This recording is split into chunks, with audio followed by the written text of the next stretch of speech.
Okidoki. When you think of a place where everything wants to kill you, your first thought is probably down under, mate. The rumors are true, everything is trying to kill us, I am in constant agony. But if given another opportunity, your second thought might be...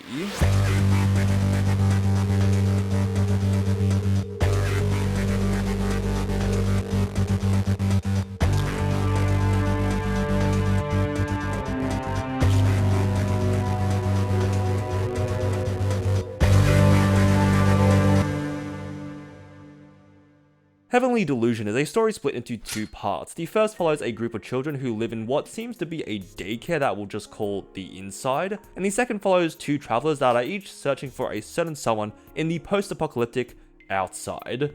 This is an anime that is steeped with intrigue, the mystery behind these two storylines being a driving force for what keeps you coming back, and we switch between these two so seamlessly, constantly keeping us on edge with the tension from the outside and the mystery on the inside. The first 3 minutes actually do an amazing job of setting up the mystery. We start off with the Inside, watching a bunch of kids do a pop quiz with a robot teacher, until suddenly, one of the girls named Tokyo notices that her screen is glitching. She scrolls down, trying to figure out what's going wrong, and an unusual question appears on screen. Do you want to go outside the outside? Which immediately cuts to a run-down overgrown road, pulling out to reveal a world that holds a stark difference to the sterile white walls we were initially presented with. Immediately, we're asking questions. What does outside the outside mean? Why are there walls surrounding everything? Are these kids trapped in some sort of artificial habitat? What happened outside to make it look like this? Are the kids being protected from the outside? Is the outside being protected from these kids? And the way we are fed information for what goes on feels so natural.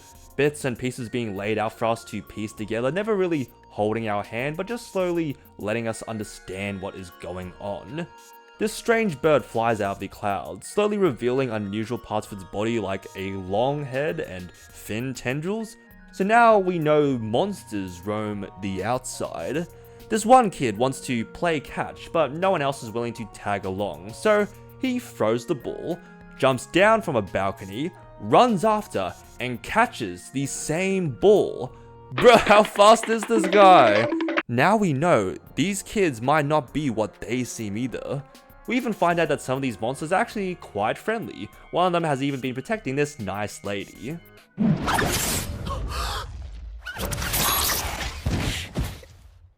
We find out the monsters are definitely not friendly and you should stay far, far away. Even these small details pack a lot of depth. When Kiruko starts talking about how they can kill monsters and refers to them as man-eaters, the lady pauses, showing she's not just uncomfortable with the idea of them killing the monster, but the reaction to the word man-eater foreshadows that this creature has already eaten someone close to her. Another example, Maru mentions it takes forever for him to get to sleep, which at first seems like random small talk, until later on we see Haru immediately fall asleep when they stay the night at the inn, which signals to us that something isn't quite right here. Maybe there was something in that food. Dialogue is constantly peppered with clues for later events like Kiruko getting her age wrong or trying to kiss herself in the mirror being an indicator for a reveal I won't spoil, but you'll know if you know. Even if you're not here to pay attention to hidden meanings and half-truths, spending time with these characters is just a joy either way. Maru and Kiruko are such charming characters, they're both strong in their own right, but the chemistry and banter these two have is so genuine. Just watching the two of them laugh over something stupid like a silly bird sign is just so endearing. The kids as well, they're kind of naive because they're trapped in this sterile and sheltered environment, but their constant curiosity makes them so believable to watch as children. The boy from earlier decides to use some suction robots to climb a pillar. These two girls are slowly learning what it means to taste the rainbow.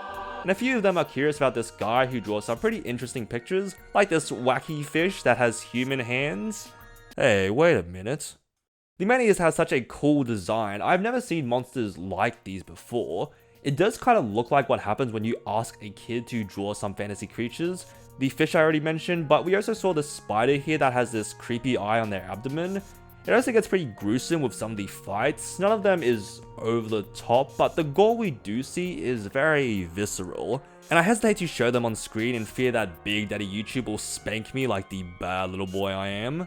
We have the high production to thank for the fact that I can't really show any of these to you. The art and animation is no joke. Characters are so expressive, being able to switch from this to this in the same episode. The background design is just beautiful. Even from the first episode, we see these overgrown, worn down streets that add so much atmosphere. The action is insane. We have this great looking choreography, this very cool camera spin, the way the laser melts through this electricity pole. Boys, we are eating good tonight. There's also that melancholy that permeates a lot of the show. I'm going to spoil episodes 7 and 8, so here's your last chance if you want to go watch the anime. We find out about a doctor that helps you live forever, so our duo decides to pay him a visit. During their search, they find out this doctor has actually been forcibly experimenting on humans, replacing their body parts with machines, the culmination of his work being what used to be a human now chopped to pieces, only kept alive by the life support hooked up to what's left of them. If you're starting to get scared, don't worry, the information I told you is actually a bit of a fib. Dr. Usami, the man behind the rumors, is actually just providing prosthetics for people that need them, as living in such a dangerous landscape is bound to leave you lacking a limb or two. The chopped up person is actually a girl called Hoshio that is suffering from a disease that turns you into a man-eater when you die, which Usami has been desperately trying to prevent by removing any diseased parts. However, Hoshio's body is nearing its limits, having had so much already removed. Usami asks Maru to kill her because he actually has the ability to kill man-eaters when he touches them, being the only one that can kill her without changing her into a monster. After confirming it can be done, they decide to grant Hoshio one final wish, slowly carting her body outside so that she can see the sky just one more time.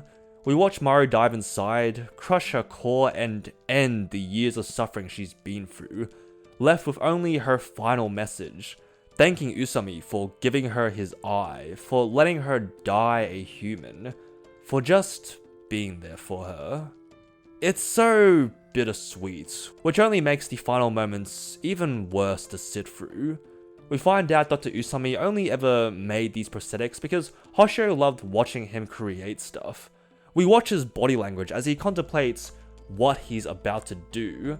He gives one last kiss upon Hoshio's forehead, everything culminating into a heartbreaking end to such an amazing episode.